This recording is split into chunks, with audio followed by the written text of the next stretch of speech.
Bienvenue dans le débat. La France va sans doute continuer à vivre les prochains mois sous état d'urgence.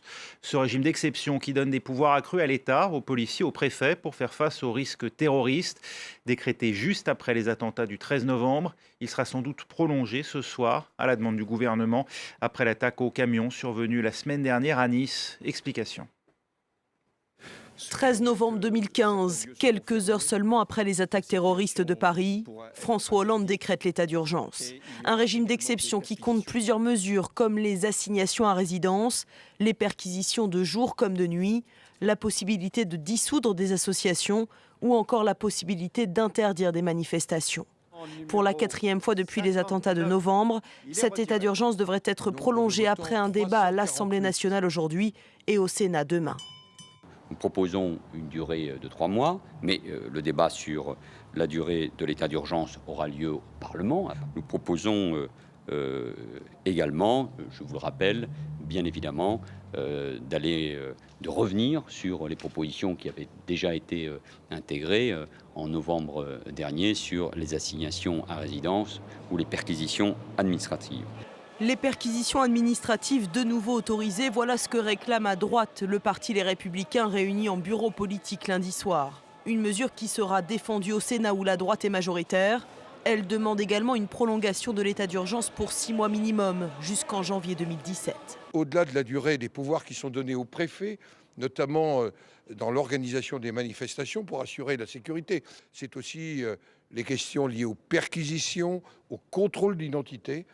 Entre novembre 2015 et avril 2016, quelques 3500 perquisitions ont été menées dans le cadre de l'état d'urgence. 56 personnes placées en détention. Mais l'état d'urgence aurait une portée limitée. C'est en tout cas l'une des conclusions rendues il y a 15 jours par le député socialiste Sébastien Pietrasanta, rapporteur de la commission d'enquête parlementaire sur les attentats de janvier et novembre 2015. Et pour en parler, à nos côtés, Roger Marion, ancien chef de la division nationale antiterroriste à la direction centrale de la police judiciaire. Également avec nous, Luc Poignant, vous êtes membre du syndicat Unité SGP FO Police. Avec nous, Hugues Fourage, député socialiste de Vendée, vous êtes membre de la commission des lois. Et également Sébastien Huyghe, député Les Républicains du Nord. Vous êtes également secrétaire général adjoint des Républicains et vice-président de la région Hauts-de-France.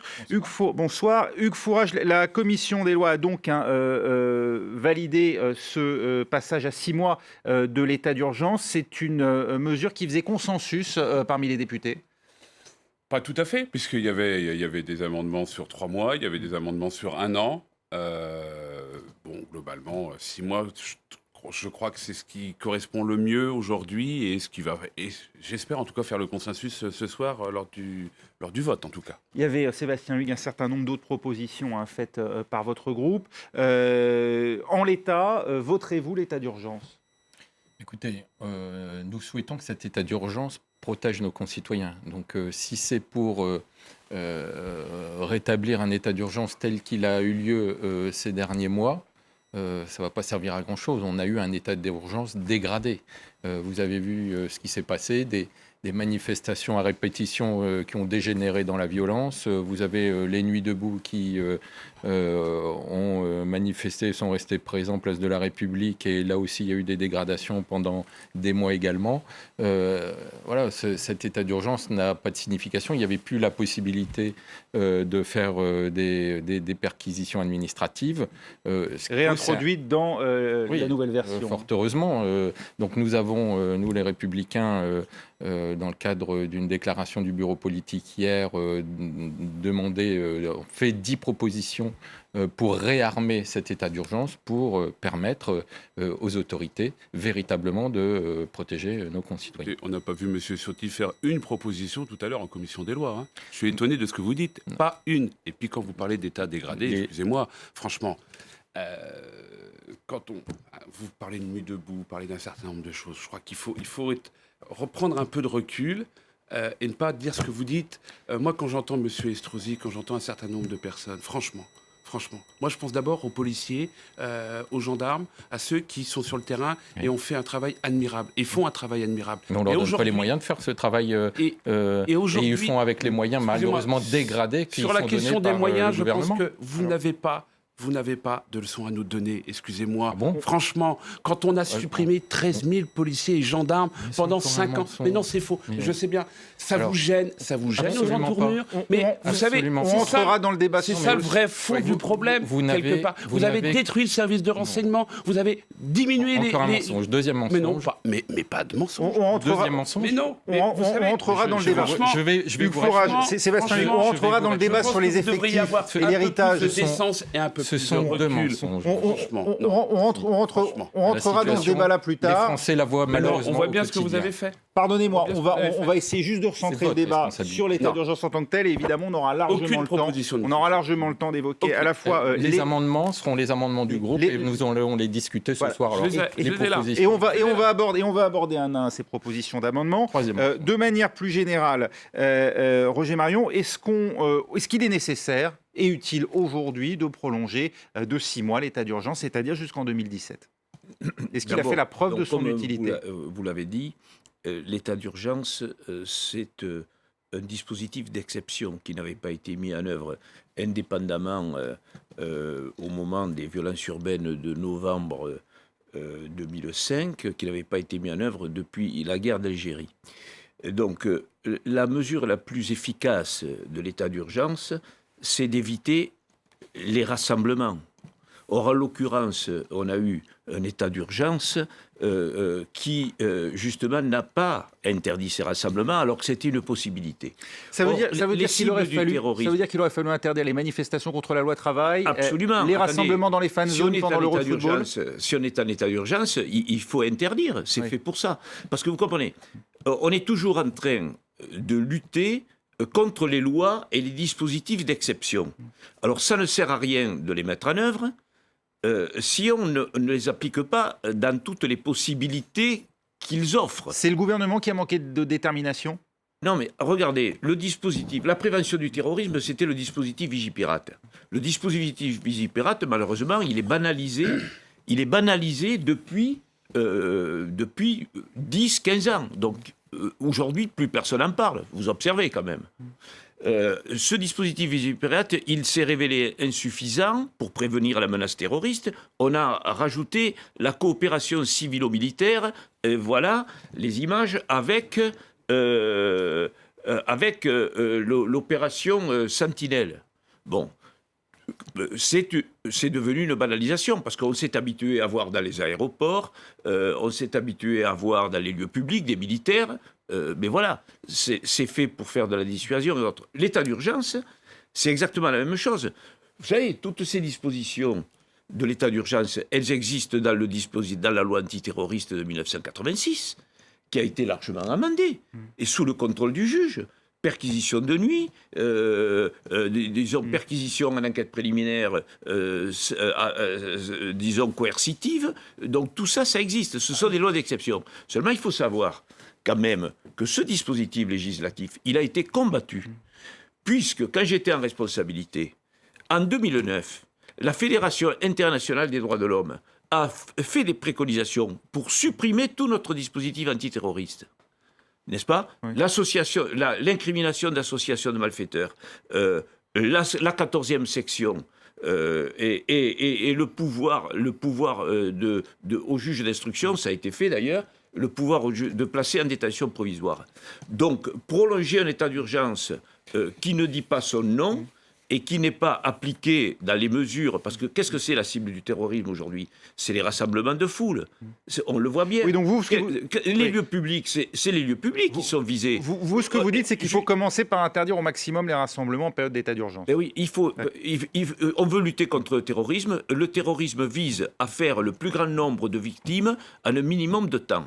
Oui. Jusqu'à présent, c'était des lieux confinés parce qu'il y a un effet, disons, de la substance explosive qui est démultipliée dans les endroits confinés.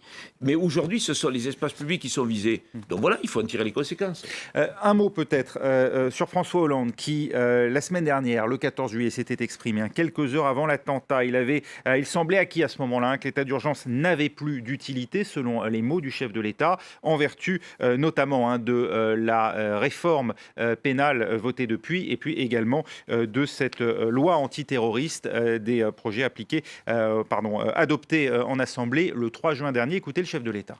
On ne peut pas prolonger l'état d'urgence éternellement, ça n'aurait aucun sens. Ça veut dire que nous ne serions plus une république avec un droit qui pourrait s'appliquer en toutes circonstances. L'état d'urgence fait partie des situations exceptionnelles.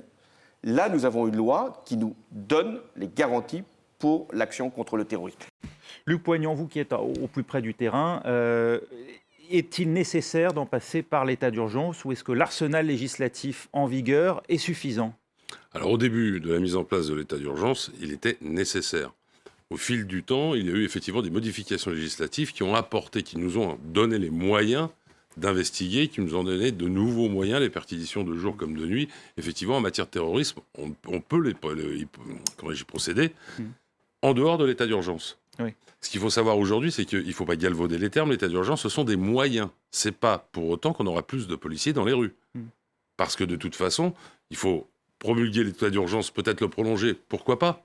Mais premièrement, pour en faire quoi ? Et de deux, avec quels moyens ? Parce qu'on n'a aucun moyen pour pouvoir assurer d'une manière efficace la sécurité. Aujourd'hui, la réserve opérationnelle, par exemple. La réserve opérationnelle, c'est de l'effectif qui va venir en plus, parce que en termes d'effectifs, nous sommes exsangues.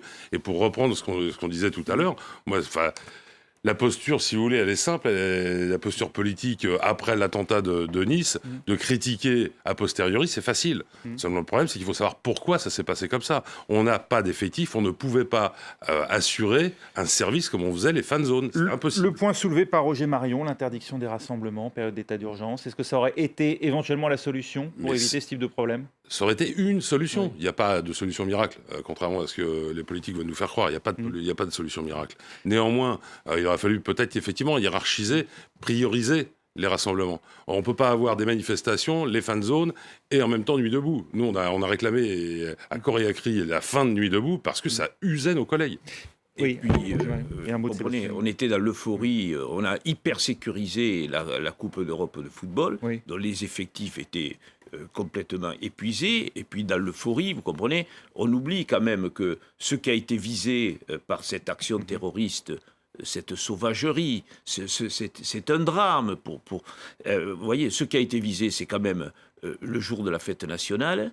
N'est-ce pas, la Côte d'Azur, c'est-à-dire que le terrorisme vise, comme ça a été le cas en Tunisie et à autres, à s'attaquer à notre économie, à s'attaquer au tourisme, à saigner à blanc notre économie. Voilà, c'est ça l'objectif du terrorisme aujourd'hui. Sébastien Huyghe, la question des rassemblements, certains au sein du groupe Les Républicains, des voix importantes, on pense notamment à François Fillon, Nicolas Sarkozy, avaient eux-mêmes demandé à ce que ces fan zones qui ont permis d'accueillir les supporters dans 10 villes à travers la France n'aient pas lieu. Il se trouve qu'il n'y a pas eu d'incident notable à signaler. Tout le monde s'est plus ou moins satisfait du bilan à l'issue de l'Euro. Vous continuez à dire aujourd'hui c'est une erreur et plus généralement, est-ce que, comme Roger Marion, vous pensez qu'il faut limiter au maximum ces rassemblements ? Oui, c'était une erreur. C'est pour ça que nous l'avions dénoncé. Il y avait le risque de sécurité au sein de ces fan zones. Mais le premier problème de ces fan zones, c'était d'épuiser nos forces de l'ordre. Ça voulait dire que pendant un mois, l'ensemble des forces de l'ordre du territoire allaient être mobilisées, j'allais dire jour et nuit, pour sécuriser non seulement les stades, mais en plus les fan zones. Et donc on s'est retrouvé avec cette situation de forces de l'ordre qui était sortie de l'Euro, certes heureuse du devoir accompli, mais épuisée, et le fait qu'on n'ait plus les moyens d'assurer la sécurité sur d'autres manifestations, notamment le 14 juillet. Et quand le président de la République... Il y a eu un déficit de moyens sur le 14 juillet. Mais c'est pas... Il y a eu un déficit de moyens policiers. Quand se réjouit de la manière dont c'est... Laissez-moi terminer. Dont s'est réjoui le président de la République sur la manière dont s'était passé l'Euro, après, il a baissé la garde. D'ailleurs, il le dit lui-même, le 14 juillet, on va cesser l'état d'urgence. Et j'observe que hier, le Premier ministre, Manuel Valls, annonce que juste avant l'Euro, un attentat de grande ampleur a été déjoué. Alors, il faut savoir Oui, alors là, comment fonctionne là, l'État. il semble qu'il y ait une confusion d'ailleurs sur l'attentat ça en s'est bien question. passé, on arrête tout, Oui. mais on avait déjoué un Il semble qu'il y ait attentat. une confusion sur l'attentat en question. On ne sait pas si c'est un attentat juste avant l'Euro ou c'est celui qui a mis en cause Reda Cricket qui lui avait été appréhendé dès le mois de mars, auquel cas, effectivement, c'est pas juste Dans ce avant cas-là, l'Euro. Ça veut dire qu'Emmanuel Valls fait joué. un effet de communication. Mais Il non, est mais courage. arrêtez un peu quand même, franchement. Non, mais c'est la Soyez, réalité. soyez un peu sérieux et un peu digne. Eh ben et un oui. peu décent. Je vais vous dire Oui. pourquoi. Oui, Parce que sur les fan bien zones, sûr. Monsieur Juppé était tout à fait d'accord. Chez vous, vous n'êtes pas au clair là-dessus. Il Écoutez, était tout à fait Chez d'accord. les Républicains, Je il vous y ai a un pas- patron, excusez-moi. il est président des Non, mais Républicains, c'est d'accord, lui qui ok, donne la très bien. Courage, on vous aime. Voilà. N'empêche que Monsieur Juppé, président des maires des villes qui organisait l'euro, était pour les fan zones. Premier élément. Deuxième élément. Sur la question des... C'est une voix. la- C'est une Mais voix. on- C'est pas lui le patron. On va laisser sur la Courage question, continuer. j'allais dire, des manifestations, loi travail, ainsi de suite. Moi, j'ai entendu, y compris chez vous, des gens en train de dire mais il faut laisser manifester parce que le droit à la liberté constitutionnelle. Enfin, j'ai entendu M. Sarkozy le dire. Alors, excusez-moi, là, par contre, ça doit être une voix qui retient effectivement Regardez. votre attention. Re- Mais ce que regardez je voudrais comment ça revenir, s'est passé. franchement, ce que vous êtes Regardez, en là. train de dire, vous êtes en train de dire, c'est la faute à l'État, l'attentat de Nice. Est-ce que- Je voudrais juste qu'on rappelle Je un peu. dis juste que ça n'a Non, pas mais été Monsieur fait. Huyghe, Luc Courage, s'il vous plaît, je voudrais l'État juste- l'État a les moyens d'interdire les Mais rassemblements. je vais vous dire. D'ailleurs, une des Combien- manifestations a failli être D'abord, interdite. c'est une manifestation municipale organisée par la municipalité de Nice. La sécurité Premier assurée élément. par l'État. Deuxième élément. Oui, en relation avec le Deuxième préfet. élément. En relation avec le préfet des Tout à Alpes-Maritimes. fait. Et qui a été validé, le schéma a été validé par tous. Il faut aussi le rappeler. Il y avait, excusez-moi, je vais être très précis, 185 policiers municipaux mobilisés ce soir-là à Nice. 64 sur la promenade des Anglais. Et d'ailleurs, on a vu ce qu'ils ont fait, c'est-à-dire qu'ils ont abattu le terroriste. Il y avait 20 militaires de l'opération Sentinelle. Il y avait 42 policiers municipaux qui étaient dans la périphérie de l'événement. Manifestation autorisée et faite par la municipalité de Nice. Moi, je constate. Alors, c'est juste un constat. Soyez un peu décent dans la façon de faire. Parce que franchement, moi, j'ai entendu un certain nombre de vos collègues et membres de votre parti dire un certain nombre de choses. Avec moi, ça ne serait pas passé. On n'a pas tout fait, ainsi de suite. Vous avez voté toutes les lois antiterroristes. Alors, Oui. et franchement, Mais pas vous sous le quinquennat précédent. Mais non, mais Ça, attendez. c'est le problème. Enfin, franchement, ça, c'est des arguments de Mais oui, petits- non, mais c'est vous des dites arguments, qu'on l'a tous excusez-moi, voté. c'est Qui des peut le plus arguments, que le moins. excusez-moi, je vais vous le Nous dire, voulions aller ce sont plus des loin, arguments minables. malheureusement. Minables, et je pèse mes mots, parce Alors- qu'on alors n'est vous pas nous dans le même reprochez des contexte. On choses. n'est pas dans le même contexte. Ah, ben, on n'est Et moi, pas je dans vais le même contexte. vous dire, ben oui, on s'adapte. Alors quand on parle On des s'adapte, effectifs, on s'adapte. est dans le même contexte. Écoutez, mais franchement, quand, si vous non, aviez été je suis conséquent et désolé. correct, vous reconnaîtriez déjà la diminution des effectifs de police et de gendarmerie. Entre 2002 Vous reconnaîtriez et 2012, ils aussi... ont augmenté de 800. monsieur. Non, mais non, pas du tout. Entre 2002 Mais et 2012, vous savez, ils ont augmenté de 800. on peut demander. Et vous 800. reconnaîtriez aussi Entre la 2012 baisse et des crédits de 2015, ils ont fonctionnement. Alors, diminué de 871. moi, ça m'embête de rentrer dans ces polémiques-là. Franchement, c'est vous qui rentrez dans la polémique on des devrait effectifs. reconnaître. Manque C'est vous. de détermination Et ou ce manque de serait bien que vous alliez voir dignité, le on rapport de la Cour des poursuivra comptes, ce mais débat on dans la devrait prochaine reconnaître. demi-heure. On devrait être On se retrouve dans les unis, toutes solidaires prochaines sur ces questions-là, minutes. franchement. Merci Hugues Fourage. On vous retrouve dans un instant, Prenez juste vos après une courte responsabilités. pause. Restez avec nous.